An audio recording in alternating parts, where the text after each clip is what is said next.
Hello friends, कैसे हैं आप सब लोग। उम्मीद है आप अच्छे हैं और अपने एग्जाम की प्रिपरेशन बहुत ही बढ़िया से कर रहे हैं। मैं CA Purushottam Agarwal, CA inter, CMA inter, CA final, CMA final में कॉस्टिंग का फैकल्टी हूं। यह यूट्यूब वीडियो रिलेवेंट है सीए इंटर स्टूडेंट्स के लिए। सब्जेक्ट है कॉस्टिंग। यह है रिवीजन वीडियो। आज हम करेंगे रिवीजन डायरेक्ट लेबर कॉस्ट वाले चैप्टर का। चलिए शुरू करते हैं। अच्छा, शुरू करने से पहले आपको बता दूं कि जो ये फाइल है, पीडीएफ फाइल है, जिसके ऊपर मैं अभी चित्रकारी करूंगा और आपको हर एक कॉन्सेप्ट समझाऊंगा, इस फाइल का लिंक आपको इस यूट्यूब वीडियो के डिस्क्रिप्शन में मिलेगा। तो आप चाहें तो वहां से इस फाइल को डाउनलोड कर सकते हैं और शुरू कर सकते हैं अपना रिवीजन। तो चैप्टर है डायरेक्ट लेबर कॉस्ट। सबसे पहले पढ़ेंगे बेसिक चीजें कि आखिरी चैप्टर हम पढ़ते क्यों हैं, इस चैप्टर में क्या क्या चीजें हैं। तो देखिए, direct wages cost is a major portion in total cost of a product. Hence, a company always desires to minimize to earn good profit. जब एक प्रोडक्ट बनता है, प्रोडक्शन होता है, तो उसके अंदर डायरेक्ट कॉस्ट का बहुत अहम रोल होता है, ज्यादा अमाउंट होता है। और डायरेक्ट कॉस्ट का एक पार्ट है डायरेक्ट लेबर कॉस्ट। अब डायरेक्ट लेबर कॉस्ट का एक मेजर पोर्शन होता है टोटल कॉस्ट के अंदर। इसीलिए हर कंपनी चाहती है कि डायरेक्ट लेबर कॉस्ट को कम से कम किया जा सके, क्योंकि जितनी जितनी जितनी कम आप डायरेक्ट लेबर कॉस्ट को कर दोगे उतना ज्यादा आपका प्रॉफिट हो जाएगा। तो यह बेसिक। क्यों, आखिर क्यों पढ़ते हैं ये चैप्टर। देखिए, लेबर को पेमेंट मिलती है, उसको हम दो कैटेगरी में डिवाइड करते हैं, direct labour cost, indirect labour cost. Direct labour cost मतलब वो लेबर जिसको हम पेमेंट कर रहे हैं और वो प्रोडक्शन में डायरेक्टली इन्वॉल्व है, प्रोडक्शन कर रही है। और एक वो लेबर जो प्रोडक्शन में डायरेक्टली इन्वॉल्व नहीं है, प्रोडक्शन नहीं कर रही, उसको बोलते हैं इनडायरेक्ट लेबर कॉस्ट। इस चैप्टर के अंदर हम किसकी बात करते हैं, डायरेक्ट लेबर कॉस्ट की। यानी कि हम उस लेबर की बात करते हैं जो डायरेक्टली प्रोडक्शन में इन्वॉल्व है। ठीक बात है। इनडायरेक्ट लेबर कॉस्ट की बात कहां करते हैं हम, चैप्टर ओवरहेड के अंदर। तो यहां पर हम बात करेंगे डायरेक्ट लेबर कॉस्ट की। तो direct labour cost includes payment made to those workers who are directly involve in production. यानी जो बातें मैंने आपको बोली हैं वो इसके अंदर लिख दी है मैंने बहुत ही आसान और सिंपल लैंग्वेज के अंदर। एक एग्जांपल दिया मैंने इनडायरेक्ट का। फैक्ट्री गेट पर एक गार्ड बैठा है, वो भी इंसान का बच्चा है, उसको भी आप सैलरी पे करते हो। क्या वो प्रोडक्शन कर रहा है, आंसर इज नो। तो उसको दी जाने वाली कॉस्ट क्या है, indirect labour cost. Indirect labour cost के बारे में कहां पढ़ेंगे, ओवरहेड चैप्टर के अंदर। यहां पर हम किसके बारे में पढ़ेंगे, डायरेक्ट लेबर कॉस्ट। इस चैप्टर को पढ़ने का पर्पस क्या है, हम डायरेक्ट लेबर कॉस्ट को मिनिमाइज कर सके। मिनिमाइज कैसे करेंगे, वर्कर को मोटिवेट करेंगे। वर्कर कैसे मोटिवेट होगा, बातों से नहीं जी नहीं, एक्स्ट्रा पैसा देने से, बोनस देने से वर्कर को मोटिवेट करने का ये तरीका है। चलिए अब देखिए, एक वर्कर को पेमेंट 3 प्रकार से मिल सकती है कंपनी के अंदर। सबसे पहला है टाइम के बेस पर, यानी 1 घंटे काम करो 100 रुपए ले जाओ, 2 घंटे काम करो 200 रुपए ले जाओ, 1 दिन काम करो 1000 रुपए ले जाओ, 2 दिन काम करो 2000 रुपए ले जाओ। इस केस में क्या होता है, वर्कर निकम्मा बन सकता है।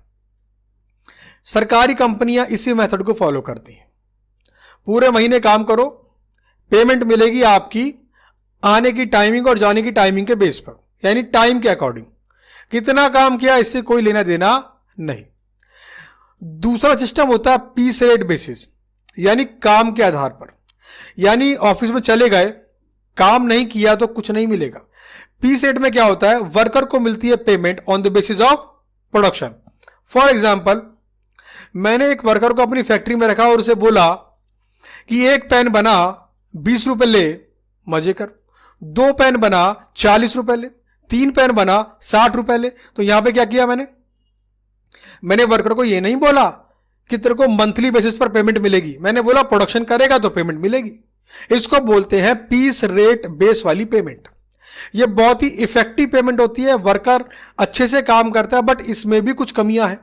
कमी नंबर 1, वर्कर को इनसिक्योरिटी फील हो सकती है। वर्कर के मन में ऐसी बात आ सकती है कि किसी महीने में अगर बीमार हो गया तो, डेंगू हो गया तो काम तो कर नहीं पाऊंगा, और ये कंपनी का मालिक प्रोडक्शन के आधार पर ही सैलरी की पेमेंट करता है, तो क्या उस टाइम भूखा मरूंगा?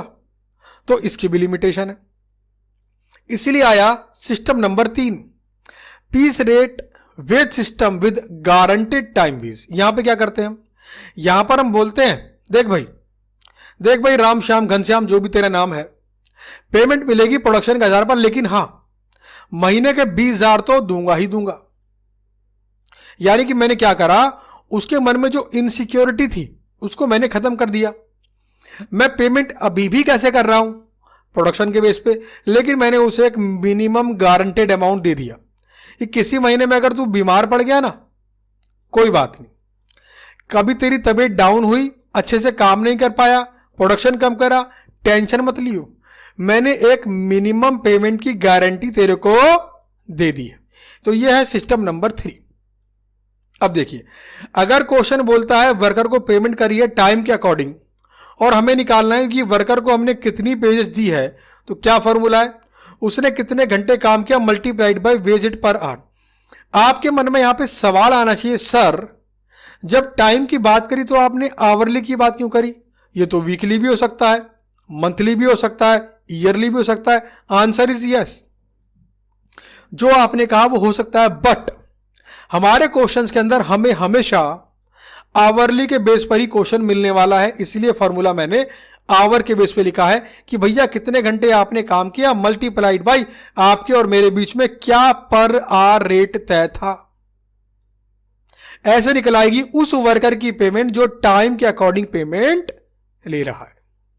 आगे बढ़ते हैं, यह रहा जी total wages worker piece rate wage system.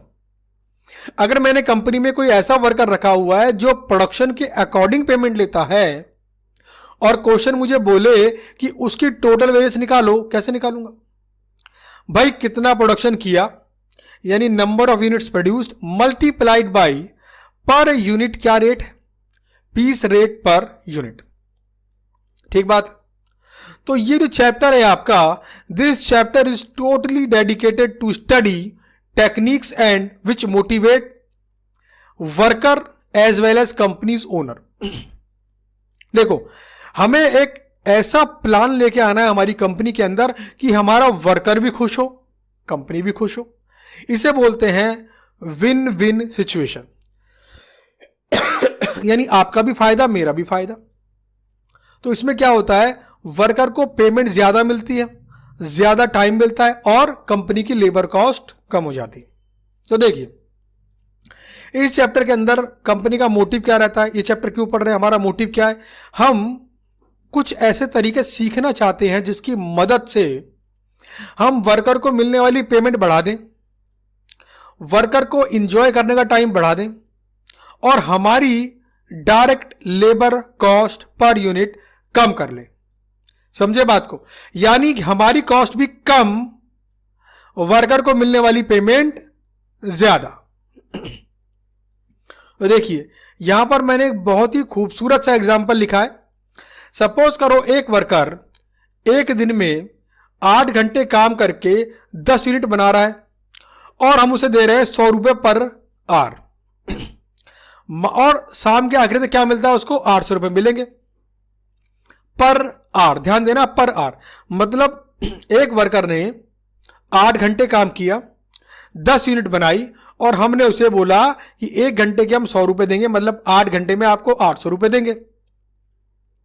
अब हमने वर्कर को बोला कि अगर वो 10 यूनिट अभी ले रहा है 8 घंटे, हमने बोला अगर 10 यूनिट 8 घंटे से कम समय में आप बनाओगे तो हम आपको जो भी टाइम आपने बचाया है, मतलब जो भी टाइम आप बचाओगे उस टाइम के बराबर आपको 50% वेजेस मिलेगी बोनस के रूप में। किसके रूप में?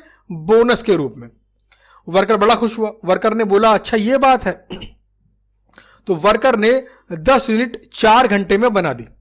इससे क्या पता पड़ा? पहली बात तो यह मालूम पड़ गई कि वर्कर 4 घंटे वाला काम 8 घंटे तक खींच रहा था। चलिए जी, अब मुझे बताइए वर्कर को 4 घंटे में 10 यूनिट बनाने पर कितनी पेमेंट मिलेगी? तो देखो हमने क्या बोला, 100 रुपए पर आवर, यानी 4 घंटे आपने काम किया है, 100 रुपए से 400 रुपए तो हो गए इसके। और हमने क्या बोला था कि जो भी टाइम आप बचाओगे उस टाइम के बराबर पहले निकालेंगे वेजेस और उसका 50% आपको देंगे। तो 4 घंटे से ने बचा लिए। अगर ये 4 घंटे से नहीं बचाए होते तो हम इसे कितनी पेमेंट करते? 4 गुना 100, इसका निकाल दिया 50%, यानी 200 रुपए क्या मिला इसको? बोनस। यानी कि 4 घंटे काम करके कितने पैसे मिले इसको? 600 रुपए। अच्छा, अब देखिए इससे फायदा क्या हुआ? Analysis of above situation. Motivation से पहले क्या पोजीशन थी, मोटिवेशन के बाद क्या पोजीशन है? मोटिवेशन से पहले क्या हुआ? वर्कर को 800 रुपए मिले और इंजॉय करने का टाइम नहीं मिला। भाई मान लो आज सैटरडे है, वर्कर ने 8 घंटे काम किया, 800 रुपए लिए, 10 रुपए बना के चलता बना, तो वर्कर को मिले 800 रुपए। अच्छा जी, direct labour cost per unit to company. एक यूनिट बनाने में कंपनी ने कितना डायरेक्ट लेबर कॉस्ट इनकर किया? तो भाई कंपनी ने 800 रुपए दिए और 800 रुपए में बनाई 10 यूनिट, यानी एक यूनिट को बनाने में कंपनी ने 80 रुपए खर्च किए एज डायरेक्ट लेबर कॉस्ट। अब भाई कंपनी ने वर्कर को मोटिवेट करा, तो देखो वर्कर को मोटिवेट करने का फायदा क्या हुआ? वर्कर को 4 घंटे काम करने पे कितने पैसे मिल गए? 600 रुपए। सोचो 4 घंटे काम किया, पहले 400 मिल रहे थे और अब कितने मिले? 600। और साथ में 4 घंटे क्या मिल गया आपको? Extra time. आपको मतलब वर्कर को 4 घंटे क्या मिल गया? Extra time. अब उसकी मर्जी है उस 4 घंटे को वो इंजॉय करे या उस 4 घंटे में फिर से प्रोडक्शन कर दे। फायदा है वर्कर का। तो देखो वर्कर यहां पर क्या होगा? वर्कर यहां बड़ा खुश होगा, बोल देगा मुगेम्बो खुश हुआ। अब यहां पर कंपनी को फायदा क्या हुआ? कंपनी के निकालेंगे direct labour cost per unit. Company ने 600 रुपए दिए, यूनिट कितनी बनी? 10। कंपनी को एक यूनिट बनाने में कितना डायरेक्ट लेबर कॉस्ट खर्चा करना पड़ा? 60 रुपए। तो ध्यान दीजिए कंपनी की कॉस्ट हो गई कम, वर्कर को मिलने वाली पेमेंट और टाइम हो गया ज्यादा। वर्कर भी खुश, कंपनी भी खुश। इसे क्या बोलते हैं? Win win situation. तुम भी जीतो, मैं भी जीतूं, दोनों जीतेंगे। क्या दिक्कत है? हारना है ही नहीं किसी को, सब जीतेंगे और सब कहलाएंगे बाजीगर। चलिए आगे बढ़ते हैं। तो worker will be happy since he is getting paid and for enjoy time also. अब company shall be happy since direct labour cost कम हो गया है। तो ये सिचुएशन मैंने आपको बताई, एग्जांपल दिया मैंने आपको। अब देखिए इस चैप्टर के अंदर पहले बहुत सारी स्कीम्स हुआ करती थी जिनकी मदद से हम वर्कर को भी खुश करते थे, कंपनी को भी खुश करते थे। बट अब एग्जाम में रह गई है सिर्फ 2 स्कीम्स जो एग्जाम के लिए बहुत ज्यादा इंपॉर्टेंट है और बड़ी सिंपल है, हॉलसे एंड रोवन स्कीम। इनमें स्कीम में निकालने का फॉर्मूला देखो, हॉलसे में क्या है? 50% देता है ये एज ए बोनस, और निकालने का फॉर्मूला क्या है? कितने घंटे काम किया multiplied by wage rate plus hours saved multiplied by hourly wage rate multiplied by 50%। ये क्या है? बोनस हॉलसे स्कीम का, हॉलसे प्लान का। अब बात करें रोवन की, तो रोवन का फॉर्मूला क्या है? Hours worked multiplied by wage rate plus hours saved multiplied by time taken divide by time allowed multiplied by hourly wage rate. ये क्या है? एज पर रोवन बोनस निकालने का फॉर्मूला। अच्छा, इस फॉर्मूले को याद कैसे करना है, इसकी ट्रिक और टेक्निक मैंने आपको क्लास के अंदर बताई है। जैसे आपको याद कराऊं, क्या आपको अभी तक ये रटा नहीं है? रटा नहीं है, आपको याद आ गया होगा। चलिए, तो ये मैंने एक एग्जांपल दिया है इस एग्जाम्पल को गो थ्रू कर लेना, बहुत सिंपल सा और बेसिक एग्जाम्पल है, आप आसानी से समझ पाएंगे कि क्वेश्चन में अगर इंफॉर्मेशन हो तो कैसे निकालेंगे एज पर हॉल से और कैसे निकालेंगे एज पर रो वन। अच्छा, डायरेक्ट लेबर कॉस्ट निकालने का फॉर्मूला क्या है? बड़ा सिंपल फॉर्मूला है भैया, total wages divide by total units produced. Effective ways निकालने का फॉर्मूला क्या है? Total wages divide by actual hours work. ध्यान देना, वेज रेट दो प्रकार की होती है, एक नॉर्मल वेज रेट, एक इफेक्टिव। नॉर्मल मतलब 1 घंटे काम करोगे कितना पेमेंट मिलेगा, इफेक्टिव मतलब 1 घंटे काम करने पर कितना पेमेंट मिला। देखिए मैं आपको बताता हूं, जैसे यहां पर बात करूं मैं अगर आपको, तो ये 100 रुपए क्या है? Normal wage rate.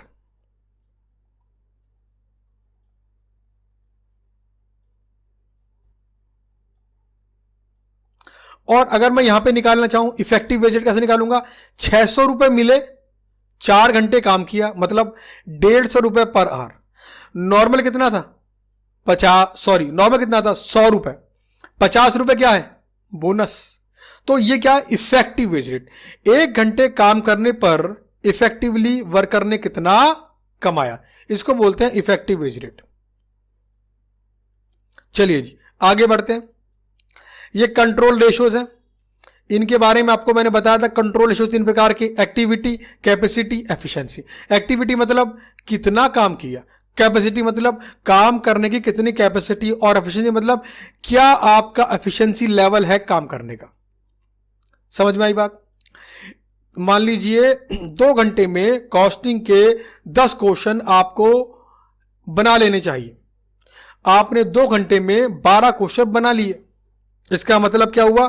आपकी एक्टिविटी भी ज्यादा है 12 क्वेश्चन, और आपकी एफिशिएंसी भी ज्यादा है। तो इस रेशो को निकालने के 3 फॉर्मूले लिखे हुए हैं, और इस फॉर्मूले को याद करने के लिए भी आपको मैंने ट्रिक दे रखी है, सास वाली। सही है ना? चलिए आगे बढ़ते हैं। ट्रीटमेंट ऑफ ओवर टाइम, इस वाले कॉन्सेप्ट के अंदर हम पढ़ने के हवाले। पहली बात तो भैया ओवर टाइम होता क्या है? देखो, एक होता है नॉर्मल वर्किंग टाइम, कंपनी के अंदर होता है 9 to 5 जॉब। तो अगर 9 to 5 के अलावा और भी समय वो काम करता है उसे बोलते हैं ओवर टाइम। एक वर्कर शाम में रुका हुआ है, कंपनी में काम कर रहा है, उसे बोलेंगे ओवर टाइम। तो ओवर टाइम के अंदर वर्कर को पेमेंट तो करनी पड़ेगी। अब उस ओवर टाइम में जो आपने वर्कर को पेमेंट की है, उसमें जो पेमेंट की है उस पेमेंट को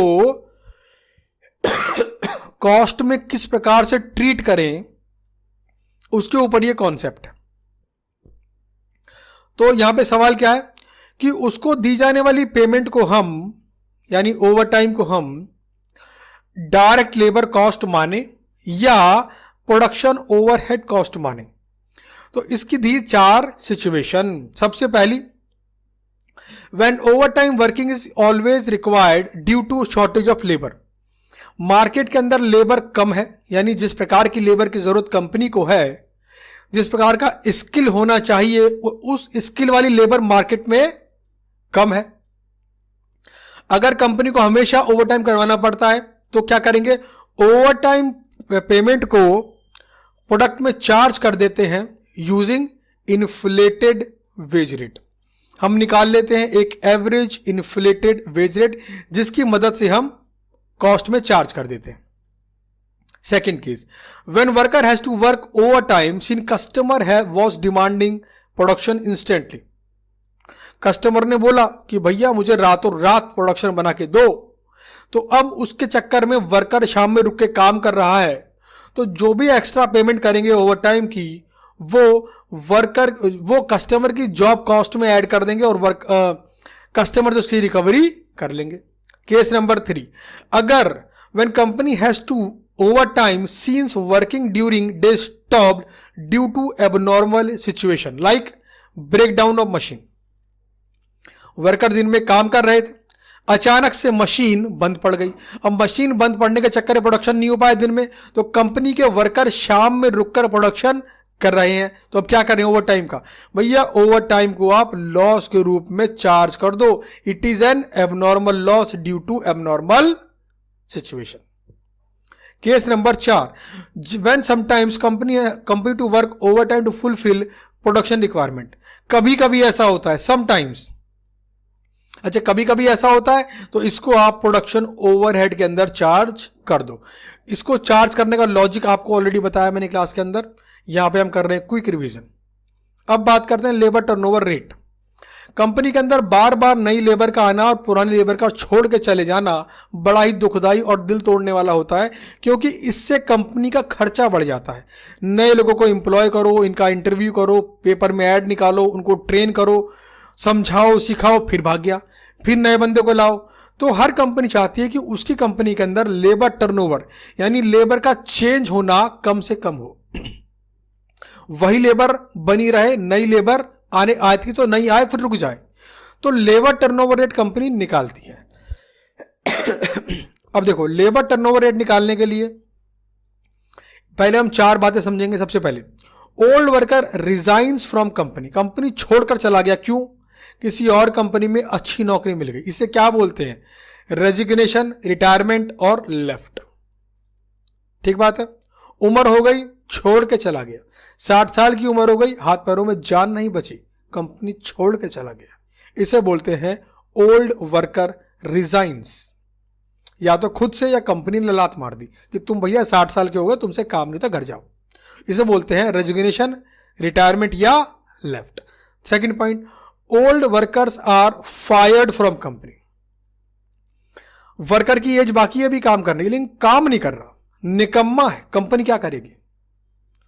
पकड़ा देगी, भैया नोटिस, चलते बनो. इसे बोलते हैं रिट्रेंचमेंट और डिस्चार्ज्ड. ये टेक्निकल वर्ड्स हैं. थर्ड पॉइंट, कंपनी ने नए वर्कर्स को रिक्रूट किया to fill in vacancy due to resignation and retrenchment. पहले 2 कारणों की वजह से अगर कंपनी के वर्कर चले गए हैं बाहर और कंपनी उनके बदले नए वर्कर्स को लेकर आई, इसे क्या बोलते हैं? रिप्लेसमेंट.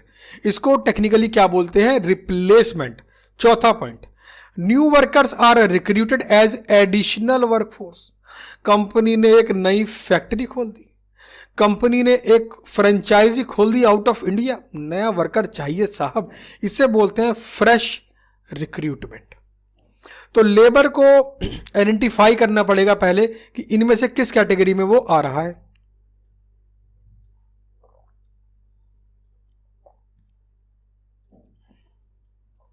इसके बाद निकालेंगे हम लेबर टर्नओवर रेट. तो देखो, अगर टर्नओवर रेट ज्यादा होगी, लेबर टर्नओवर रेट ज्यादा है, इसका मतलब क्या है?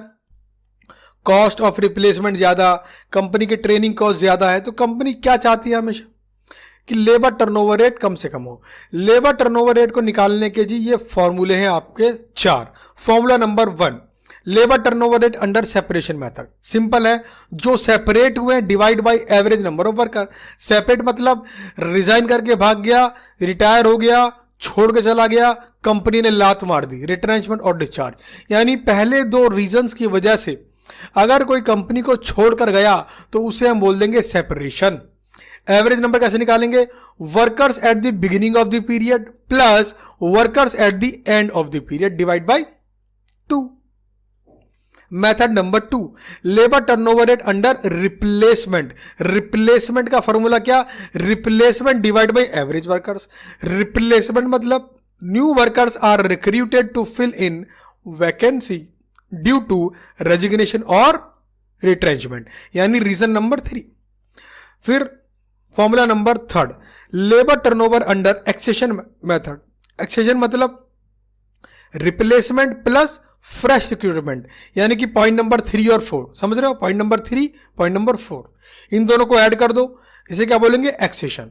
Labour turnover rate under flux method. यहां पर 2 केस हैं, अगर फ्रेश रिक्रूटमेंट को नहीं जोड़ो और अगर फ्रेश रिक्रूटमेंट को जोड़ो. तो यहां पर सब जोड़ देंगे सिवाय फ्रेश रिक्रूटमेंट के, और यहां पर उसको भी जोड़ देंगे, चारों को जोड़ देंगे. तो ये 4 मेथड हैं जिनकी मदद से निकाला जाता है लेबर टर्नओवर रेट. चलिए आगे बढ़ते हैं. Treatment of normal abnormal idle time और normal idle time and abnormal idle time. Idle time मतलब क्या होता है, वर्कर बैठा हुआ है, काम नहीं कर रहा। ये दो प्रकार का होता है। एक होता है नॉर्मल, मतलब भाई लंच तो करेगा ही बेचारा, लंच ब्रेक, वॉशरूम तो जाएगा, पानी तो पिएगा, इसे बोलते हैं नॉर्मल आइडल टाइम। एक होता है एबनॉर्मल, यानी कि काम नहीं कर रहा, टाइम पास कर रहा है और तनख्वाह भी ले रहा है। कई बार खुद से नहीं करता, कई बार मजबूरी है। जैसे कंपनी में मशीन खराब हो गई, कंपनी में पावर कट लग गया, तो इसे क्या बोलते हैं, एबनॉर्मल आइडल टाइम। तो एबनॉर्मल आइडल टाइम में क्या करें, नॉर्मल आइडल टाइम में क्या करें, मतलब इस टाइम पर कंपनी वर्कर को पे तो कर रही है, लेकिन जो वर्कर को पे कर रही है उसका ट्रीटमेंट क्या करना है, उसको हमें कहां दिखाना है, कॉस्ट में दिखाना है, लॉस मानना है, करना क्या है, ये इसके अंदर कवर्ड है। तो देखो जो नॉर्मल है उसको तो हम गुड, इसको हम गुड यूनिट्स में, यानी जो कॉस्ट ऑफ प्रोडक्ट है उसमें एब्जॉर्ब कर देंगे, मतलब मानेंगे कि ठीक है यार ये नॉर्मल टाइम में चलेगा। लेकिन अगर एबनॉर्मल है तब, तो इस समय पे दी जाने वाली पेमेंट को हम लॉस के रूप में अपने कॉस्टिंग प्रॉफिट लॉस में चार्ज कर देंगे। और यहां पर मैंने एक बहुत ही बेसिक सा एग्जांपल दिया है, इसको एक बार आप पढ़ लेंगे तो आपको अच्छे से समझ में आ जाएगा। तो ये था हमारा लेबर कॉस्टिंग वाले चैप्टर का एक कंप्लीट रिवीजन। इस पीडीएफ फाइल को आप निकाल लीजिए, अच्छे से रिवाइज करिए, 3 बार 4 बार अच्छे से रिवाइज करिए, बिकॉज कॉस्टिंग के अंदर कॉन्सेप्ट इज किंग। कॉन्सेप्ट अगर आपको आता है, एग्जाम में झंडे गाड़ देंगे, और कॉन्सेप्ट डगमगा गया तो बड़ी दिक्कत हो सकती है। तो चलिए मिलते हैं आपसे अपनी अगली यूट्यूब वीडियो के अंदर। Thank you.